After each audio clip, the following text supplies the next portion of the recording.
नेपाल में आज दूसरे दिन विरोध की तस्वीरें सामने आई। ओली सरकार ने सोशल मीडिया पर जो प्रतिबंध लगाया था वो बैन हटा दिया है। ये भी अपडेट आपको देंगे। हिंसा में अब तक 19 लोगों की मौत हो चुकी है, 300 से ज्यादा घायल बताए जा रहे हैं। लेकिन कल जो बवाल हुआ, जो प्रदर्शन हुआ, उसकी तस्वीरें जो हैं वो डरा देने वाली थी। ये वो जनरेशन जो सोशल मीडिया बैन को लेकर इतनी आक्रोशित थी और फिर उसके बाद सरकार को सामने झुकना पड़ा। देखिए, एक बड़ा संदेश जो है वो नेपाल की धरती से हम कह सकते हैं कि विश्व भर में गया है कि सोशल मीडिया आज के युवाओं के लिए कितना ज़्यादा ज़रूरी हो गया है और इस प्रदर्शन ने ये दिखला दिया। ये एक बड़ी तस्वीरें आप देखिए, ये तस्वीरें जो हैं वो नेपाल की है, काठमांडू की तस्वीरें जो है वो सामने आ रही है। अभी भी आपको बता दें कि युवा जो है वो आक्रोशित नज़र आ रहे हैं और जानकारी आपको ये भी दे दें कि वापस ले लिया है इस फैसले को सरकार ने, जो सोशल मीडिया पर बैन लगाया गया था।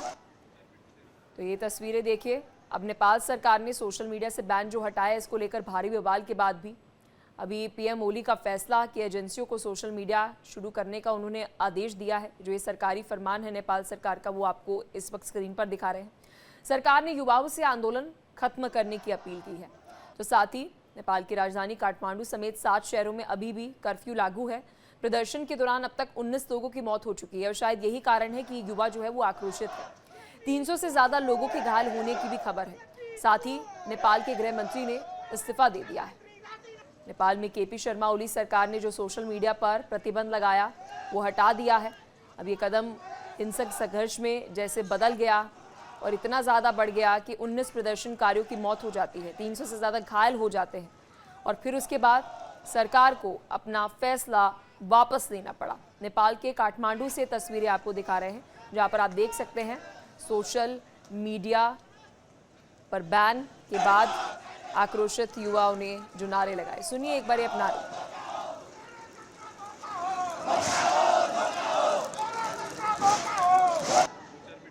देखिए, वहाँ पर नेपाल की तस्वीरें हैं, युवाओं को आप देख सकते हैं। सिक्योरिटी फोर्सेस की जो इन्फोर्समेंट वहाँ पर की गई है उसकी भी तस्वीरें आप देख सकते हैं। 7 शहर ऐसे हैं जहाँ पर अभी भी कर्फ्यू है, क्योंकि चिंताजनक स्थिति जो है वो अभी भी बनी हुई है। नेपाल के काठमांडू की तस्वीरें आप देख सकते हैं, जहाँ पर आपको 7 शहरों से अपडेट दे दे, जहाँ पर काठमांडू भी वो है, एक जगह है जहाँ पर अभी कर्फ्यू जो है लगाया गया है और जगह जगह पर आप देख सकते हैं उन्होंने अपनी फोर्सेस जो है उसकी एनफोर्समेंट जो है वो की हुई है। और दूसरी तरफ आप तस्वीर देख सकते हैं वो सरकारी फरमान कि पहले सोशल मीडिया पर बैन लगाना और फिर एक हम कह सकते हैं बड़ा प्रेशर जो है वो जेनजी की तरफ से सरकार पर आना। क्योंकि आप एक बार प्रदर्शन की जो तस्वीरें देखेंगे उसमें आपको यंग जनरेशन नज़र आएगी, यानी ये 20s की एज में है, यानी कि आपको युवा यहाँ पर नज़र आएंगे। तो जेनजी जो हैं उन्होंने बहुत बवाल मचाया, इस मुद्दे को उठाया कि सोशल मीडिया पर बैन हटाओ, करप्शन पर काम करो, आवाज़ हमारी बंद करने की क्यों कोशिश की जा रही है। कई तरह के सोशल मीडिया बैन को लेकर नारेबाजी जो है वहाँ पर गई। आप देख सकते हैं गाड़ियों को रोककर किस तरीके से वहाँ पर प्रदर्शनकारी जो है वो प्रदर्शन कर रहे हैं। अभी भी इनमें गुस्सा है, आक्रोश है इस बात को लेकर, क्योंकि 19 लोगों की, 19 युवाओं की हम कह सकते हैं कि कल मौत हो गई, 300 घायल हैं, क्योंकि आक्रोशित युवाओं ने सड़कों पर आगजनी की। बवाल इतना ज़्यादा मचा कि आप देख सकते हैं किस तरीके से नारेबाजी करते हुए नज़र आ रहे हैं। देखिए, ये मुद्दा कोई रोज़गार का नहीं था, ये मुद्दा कोई एजुकेशन का नहीं था, ये युवा सोशल मीडिया बैन को लेकर सड़कों पर उतरे थे, जिसकी तस्वीरें आप देख सकते हैं। नेपाल के काठमांडू से तस्वीरें आपकी स्क्रीन पर। और ओली सरकार के खिलाफ ये प्रदर्शन किया और उसके बाद मजबूरन सरकार को सोशल मीडिया बैन का जो फैसला था उसे वापस लेना पड़ा। कई सारे कारण सरकार की तरफ से भी थे, रेवेन्यू का, क्योंकि देखिए जब दूसरी देशों की सोशल मीडिया कंपनियां दूसरे देशों में जब ये चलती हैं तो एक वैल्यू एडिशन दूसरा देश करता है, यानी कि उनकी इकोनॉमी को एक कंट्रीब्यूशन जो है वो दूसरा देश दे रहा है। तो इस पर टैक्सेशन जो है उसको लेकर कई बारी विवाद रहता है, ना केवल नेपाल, अलग अलग हम देशों में देखते हैं इस तरीके का बवाल ज़रूर रहता है। लेकिन इस बीच तस्वीरें देखिए कि किस तरीके से अमेरिकन ये जो सोशल मीडिया साइट्स थी और सोशल मीडिया पर जब बैन लगता है और उसके बाद किस तरीके से जिस देश ने ही ये बैन लगाया उसी देश के युवा जो है वो आक्रोशित होकर वहाँ पर प्रदर्शन करते हुए नजर आते हैं।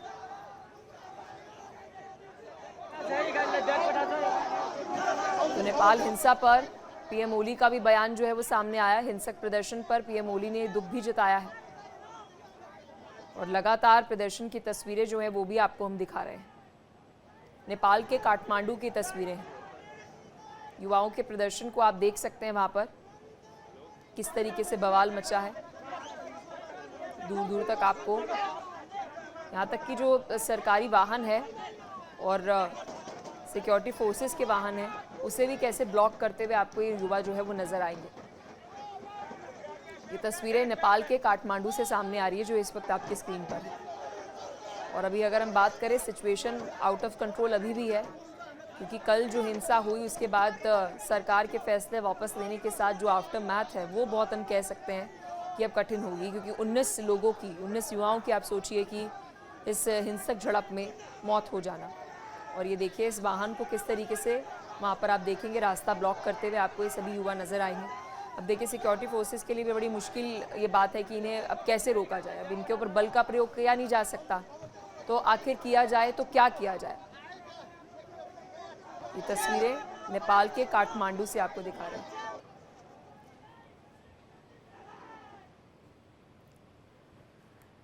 तो नेपाल में युवाओं का प्रदर्शन अभी भी जारी है। काठमांडू में भ्रष्टाचार के खिलाफ ये प्रदर्शन युवा कर रहे हैं। अब तक नेपाल के 2 मंत्रियों ने इस्तीफा दे दिया है। यानी देखिए ये जो पूरा बवाल है वो कैसे शुरू होता है, सोशल मीडिया, और अब ये सीधा शिफ्ट होते हुए नजर आ रहा है करप्शन पर। यानी अब जो मुद्दा उठाया जा रहा है वो करप्शन का मुद्दा उठाया जा रहा है। कल भी जब हम नारेबाजी सुन रहे थे तो उस नारेबाजी में सोशल मीडिया पर फोकस करने के बजाय वहाँ के युवाओं ने ये सुझाव दिया कि जो करप्शन है सिस्टम में आप उस पर काम कीजिए। देखिए कैसे एक छोटा सा मुद्दा, मतलब सोशल मीडिया का एक छोटा सा मुद्दा कि सरकार के 2 मंत्रियों को मजबूर कर देता है रेजिग्नेशन देने पर, इस्तीफा देने पर। तो ये जेनजी की ताकत है, ये युवाओं की ताकत है और ये सोशल मीडिया के प्रति उनके प्रेम की ताकत हम मान सकते हैं। लेकिन इसके मायने जो हैं वो ना केवल नेपाल, ये अलग अलग देशों की अगर हम बात करें उनके लिए भी ये एक बड़ा संदेश है। इस खबर पर विस्तार से जानकारी के साथ मेरी सहयोगी गीतू चौहान हमारे साथ जुड़ चुके हैं। गीतू, विस्तार से इस खबर पर अपडेट दीजिएगा। यूँ तो कल प्रदर्शन हुआ, नेपाल में हुआ, लेकिन सोशल मीडिया की इम्पोर्टेंस जेनजी के लिए, युवा पीढ़ी के लिए कितनी ज़्यादा है, ये संदेश जो है वो मुझे लगता है पूरे विश्व में चला गया है नेपाल की धरती से। बिल्कुल पलक, और ये तो मुद्दा है ही है कि सोशल मीडिया कितना ज़रूरी है, लेकिन यहाँ पर जो दूसरे मुद्दे हैं वो है बेरोज़गारी के, और ख़ास तौर से जो जेनजीज़ हैं वो यहाँ पर बहुत ज़्यादा परेशान हैं, क्योंकि एक तरह से महंगाई यहाँ पर बढ़ती हुई जा रही है और सरकार इन पर लगाम नहीं लगा रही है, बल्कि यहाँ पर सोशल मीडिया को बैन कर रही है। कोशिश शायद सरकार की ये हो सकती है कि अगर वो यहाँ पर सोशल मीडिया को बैन करेगी तो एक तरह से जो अपनी बातों को अभिव्यक्ति करने का जो एक प्लेटफॉर्म होता है वो यहाँ पर खत्म हो जाएगा, और एक तरह से सरकार की नीति रही है। खासतौर से अगर हम ओली सरकार की बात करें तो हमेशा तानाशाही वाला रवैया ओली सरकार का रहा है, और जिस तरह से चीन से दौरा करके आए हैं तो वहाँ पर भी हम यही देखते हैं कि सोशल मीडिया ज़्यादा एक्टिव वहाँ पर नहीं होता है, और शायद यही प्रभाव रहा होगा ओली का भी, जो इतना बड़ा फैसला यहाँ पर लिया गया है। हालांकि कहा तो ये गया था कि ये सब कोर्ट की तरफ से सामने आ रहा है, लेकिन कुल मिलाकर अभी फिलहाल जो अपडेट सामने आ रहे हैं, 2 मंत्रियों ने इस्तीफा दे दिया है, एक तो गृह मंत्री और कृषि मंत्री। और सीधी बात यह भी है कि देखिए गृह मंत्री की जिम्मेदारी होती है, जवाबदेही होती है, इसलिए उन्होंने अपनी रिस्पॉन्सिबिलिटी के तहत इस्तीफा दिया है। लेकिन अभी भी जो प्रदर्शनकारी हैं वो थमने का नाम नहीं ले रहे हैं, क्योंकि अभी उनके मुद्दे जो हैं वो खत्म नहीं हुए हैं। दूसरा ये भी नाराजगी इसलिए भी है ओली सरकार से, क्योंकि यहाँ पर उन अफसरों को भी ढूंढा जा रहा है जिन्होंने इन प्रदर्शनकारियों को गोली मार दी। यानी किसने आदेश दिए थे कि अगर कोई प्रदर्शन कर रहा है तो आप उन पर गोली चला दीजिए, क्योंकि संसद परिसर में ये घुस रहे थे और ऐसे में जो सिक्योरिटी थी वहां पर उनसे ये सब कंट्रोल नहीं हो पा रहा था, इसलिए आदेश दिए गए कि इन पर गोली चला दी जाए। इसको लेकर काफी विरोध है और अब ओली सरकार जाएगी निश्चित है, और सीधे तौर पर सबकी मांग यही है कि जल्द से जल्द इस मौजूदा सरकार को भंग किया जाए। तो कहीं ना कहीं हम ये भी कह सकते हैं, मतलब आजकल के युवाओं की बात करें तो उनकी मॉडर्न प्रॉब्लम्स हैं। हम एक समय होता था जब अपने देश की बात करें या किसी और देश की भी बात करें, वहाँ पे प्रदर्शन की अगर बात करें तो एग्ज़ाम को लेकर प्रदर्शन होते थे, रोज़गार को लेकर प्रदर्शन होते थे, मतलब युवाओं से जुड़े मुद्दों को लेकर प्रदर्शन होते थे। लेकिन आजकल हम देख रहे हैं कि मतलब इस तरीके के प्रदर्शन से एक बड़ा शिफ्ट होते हुए नजर आ रहा है कि भाई सोशल मीडिया जो है वो आपने बैन कैसे कर दिया। देखिए सोशल मीडिया से हम इतने एडिक्टेड हैं गीतू कि कितने सारे, तो अब हम कहें कि उनका रोजगार ही सोशल मीडिया से चल रहा है। बहुत सारे लोगों को ऐसा चाहते हैं जो अलग अलग सोशल मीडिया साइट से पैसे कमा रहे हैं। फिर दूसरी बात ये कि बहुत सारे अपने अगर रिश्तों से अगर हम बात कर रहे हैं, चाहे वो आपका फैमिली मेंबर भी हो सकता है, चाहे वो आपका दोस्त भी हो सकता है, जिससे आप सोशल मीडिया से कनेक्टेड है। तो मतलब कितनी एडिक्शन जो है वो इतनी ज्यादा स्ट्रांग है, इतनी हमारे ऊपर हावी है कि यहाँ पर सड़कों पर उतरकर वो प्रदर्शन कर रहे हैं कि आपने सोशल मीडिया बैन किया तो कैसे किया।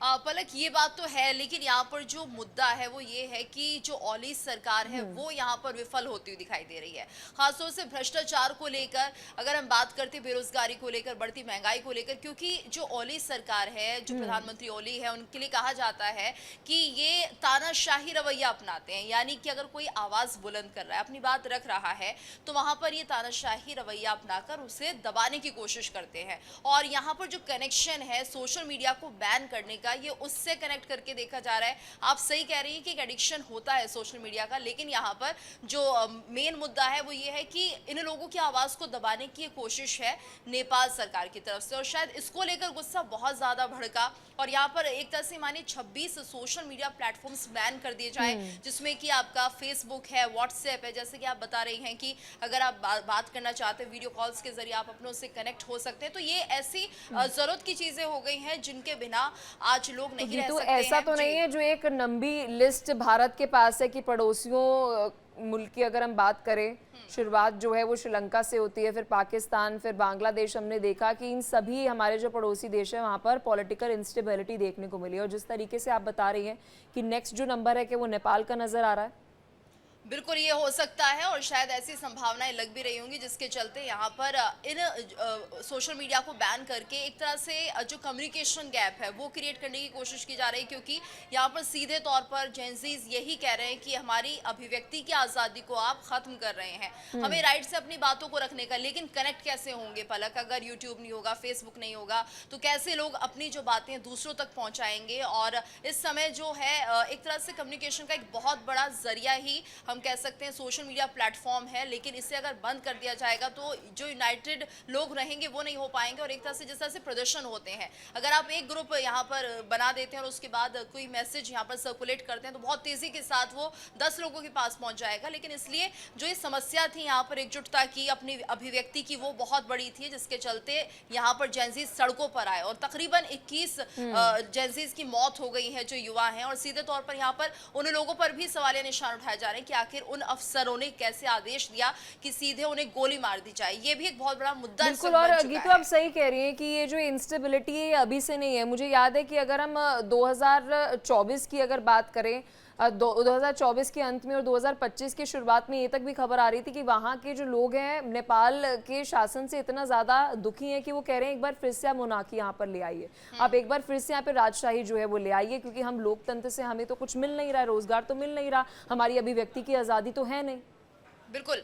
और ये देखिए कुछ मिल भी नहीं रहा है। साथ ही साथ नेपाल ने किस तरह से भारत के साथ अपने रिश्ते बनाए थे पिछले कुछ सालों में हमने देखा, चाहे से आप चाइना का प्रेशर कह लीजिए, कुछ और बात कह लीजिए, लेकिन यहाँ पर नेपाल के और भारत के रिश्तों में थोड़ी खटास आई थी। और यही वजह था क्योंकि भारत जिस तरह से अपने पड़ोसी देशों के साथ एक तरह से कंधे से कंधा मिलाकर चलता है या उन्हें मदद पहुंचाता है, तो यहाँ पर हमने नेपाल का रुख जो है थोड़ा सा अलग होता भारत के लिए देखा था। और भारत क्योंकि पड़ोसी देश है, ऐसे में जो मदद है, जो व्यापार है नेपाल और भारत का अच्छा हो सकता था। लेकिन यहाँ भी हमने देखा कि यूं कहिए कि वैश्विक मंच पर जिस तरह से भारत को एक तरह से अलग करने की कोशिश की जा रही थी, खासतौर से चीन की अगर हम बात करें, और हमने देखा कि यहाँ पर मॉरिशस के जो पीएम थे, प्रेसिडेंट थे, वो भी लगातार ये कोशिश कर रहे थे कि एक तरह से दूरी बन जाए। तो ये सारे ऐसे मुद्दे थे उस वक्त जो भारत के एंटी जा रहे थे, और यहाँ पर नेपाल ने भी उसी ट्रेंड को फॉलो किया और भारत के साथ अपने रिलेशन थोड़े से खराब किए, मैं यहाँ पर ये कहूँगी। और शायद यही वजह थी कि अब बहुत ज़्यादा बेरोजगारी और जो समस्याएं हैं वहाँ पर रोजगार की हो गई है, क्योंकि आपके पास अगर बिजनेस नहीं है, व्यापार नहीं है, पड़ोसी देश के साथ अगर आप कूटनीतिक रिश्ते बेहतर नहीं कर सकते हैं तो समझिए समस्याएं तो आनी ही है। बिल्कुल। लेकिन इस बीच गीतू अभी ये जो युवा हैं ये क्या मुद्दा जो है वो उठा रहे हैं, क्योंकि हमने देखा सोशल मीडिया बैन जो लगाया गया था वो तो अब हटा लिया गया है।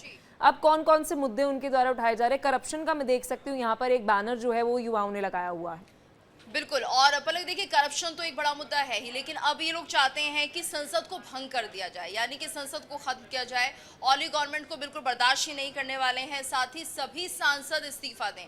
इसी कड़ी में आपने देखा होगा 2 सांसदों ने तो इस्तीफा दे ही दिया है, जो कि यहाँ पर एक तरह से गृह मंत्री हैं, कृषि मंत्री हैं, और ऐसे में भी चाहते हैं कि तुरंत जो ये सरकार है वो खत्म हो जाए, और अंतरिम सरकार के दौरान ये चाहते हैं कि जल्द से जल्द इलेक्शंस की तैयारी कराई जाए। तो ये कुछ ऐसे मुद्दे हैं। साथ ही यहाँ पर जैसे मैं बता रही हूँ आपको कि सीधे गोली किसने चलाने के आदेश दिए, वो कौन सा ऑफिसर था, उसको लेकर भी यहाँ पर बहुत गुस्सा है कि आखिर आपने 21 लोगों को कैसे मौत के घाट उतार दिया। इसके साथ साथ ये कहा जा रहा है कि जल्द से जल्द चुनाव यहाँ पर कराया जाए। तो ये 4-5 ऐसे मुद्दे हैं जिनको लेकर अभी जेंजीज अड़े हुए हैं, और ये किसी भी तरह से बीच का रास्ता नहीं निकलने देंगे, कोई बातचीत नहीं होगी, क्योंकि जो यहाँ के पीएम है ओली, उन्होंने जो अपने रास्ते खुद बंद कर लिए हैं। जो उनका रवैया रहा है, जो व्यवहार रहा है, तानाशाही रवैया, वो अब लोगों को बहुत ज्यादा गुस्से में डाल रहा है। खासतौर से जिस तरह से ये फायरिंग हुई है, 19 से 20 लोगों की जो मौत की खबर सामने आई है, वो बहुत ज़्यादा गुस्से में प्रदर्शनकारी इस वक्त हो रहे हैं, और उन्हें ऐसा लग रहा है कि अगर हम कुछ भी आवाज़ उठाएंगे तो हमें ऐसे मार के उसे दबा दिया जाएगा। बिल्कुल। तो और गीतू, किसने सोचा था कि महज सोशल मीडिया, वो भी जो किसी और मुल्क का है, वो इतना बड़ा बवाल जो है वो किसी एक मुल्क में मचा सकता है।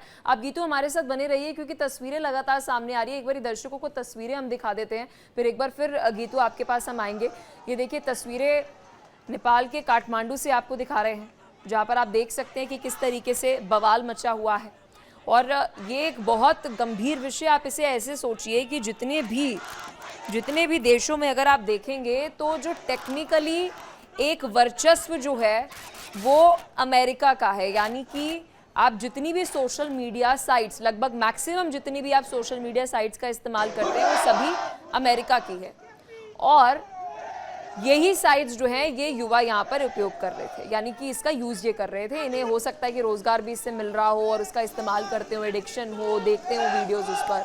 जब उस पर बैन लग जाता है तो देखिए कैसे सरकार एकदम ऐसे हिली पड़ी है कि ऐसी स्थिति है। यानी ग्राउंड जीरो से लेकर 2 अगर मंत्रियों की बात करें, होम मिनिस्टर जो है वो इस्तीफा दे देते हैं कि भाई किसने इजाज़त दी कि आप सिविलियंस के ऊपर गोली चलाइए।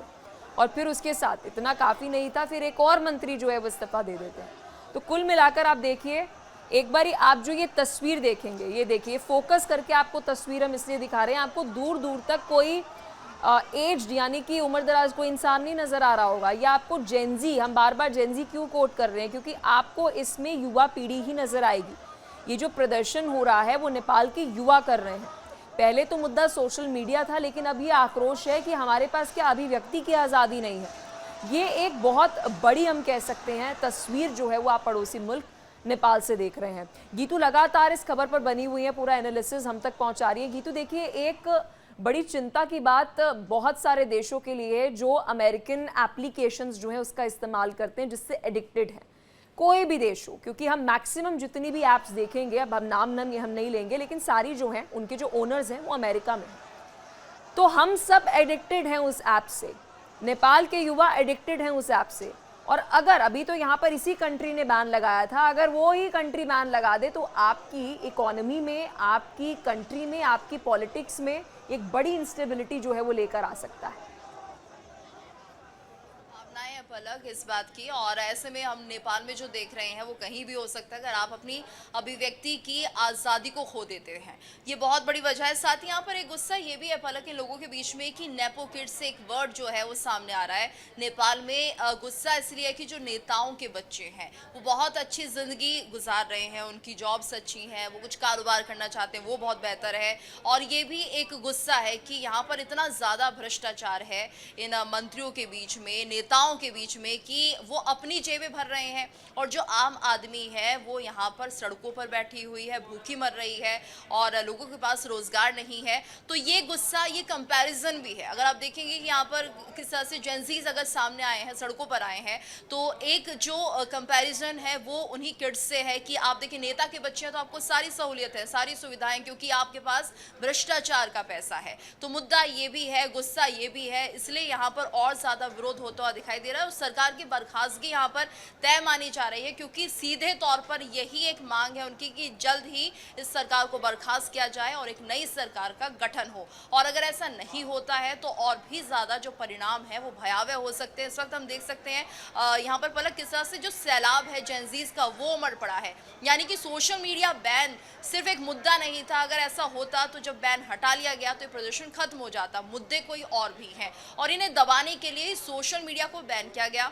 वजह ये दी गई कि हम चाहते हैं कि सोशल मीडिया जितना भी है, फेसबुक हुआ, ट्विटर, व्हाट्सएप, इन सब के ऑफिसेज या फिर कोई ऐसा कार्यालय यहाँ पर खुल जाए, क्योंकि वो हमसे रेवेन्यू वसूल रहे हैं, या फिर हमारे लोग जब उन पर सोशल मीडिया पर एक्टिव हो रहे हैं तो फायदा किसे पहुंच रहा है? सोशल मीडियाज को। तो यहाँ पर जो इन प्लेटफॉर्म्स को बैन करने की बात इसलिए भी कही जा रही थी कि उनके ऑफिसेज नेपाल में आ जाए। लेकिन पलक ऐसा कहीं क्या संभव होता है कि यूट्यूब, फेसबुक और ट्विटर अकाउंट जो भी एक्टिव हैं, उनके कितने कार्यालय आप किस देश में देख रही होंगी? तो ये जो मांग ठीक है, आप थी वीटू हमारे साथ बने रहिए। एक बड़ी खबर सामने आ रही है, वो भी हम दर्शकों को बता देते हैं। नेपाल से एक और बड़ी ब्रेकिंग न्यूज है। नेपाल में सोशल मीडिया पर प्रतिबंध लगाए जाने के बाद जो विरोध हो रहा था, जिसकी तस्वीरें लगातार हम दिखा रहे थे, अब जितने भी भारत और नेपाल के बॉर्डर शेयर्स होते हैं वहां पर हमारी सुरक्षा एजेंसियों को अलर्ट रहने के लिए कह दिया गया है। तमाम बॉर्डर्स पर अलर्ट जारी किया गया है। जरूरत के मुताबिक कुछ पॉइंट्स ऐसे हैं जहां पर अतिरिक्त जवानों को तैनात किया गया है, यानी कि हमने भी रीइंफोर्समेंट जो है वो अपने बॉर्डर्स पर की है। भारत नेपाल बॉर्डर पर तैनात एसएसबी का ये कहना है कि अभी तक बॉर्डर पर किसी की आवाजाही नहीं रोकी गई है, लेकिन हालातों पर लगातार नजर रखी जा रही है। भारत नेपाल के सभी 16 आधिकारिक पॉइंट्स जो है वहां पर जवानों की तैनाती जो है वो पहले से ही है, लेकिन इसे और अतिरिक्त किया गया है। अगर कहीं भी लोगों का हुजूम इकट्ठा होता है, कहीं पर भी ऐसा दिखता है कि कोई भीड़ है, तो वहां पर अशांत गतिविधि देखें तो इसकी सूचना तुरंत हाईकमान को जो है वो दी जाए।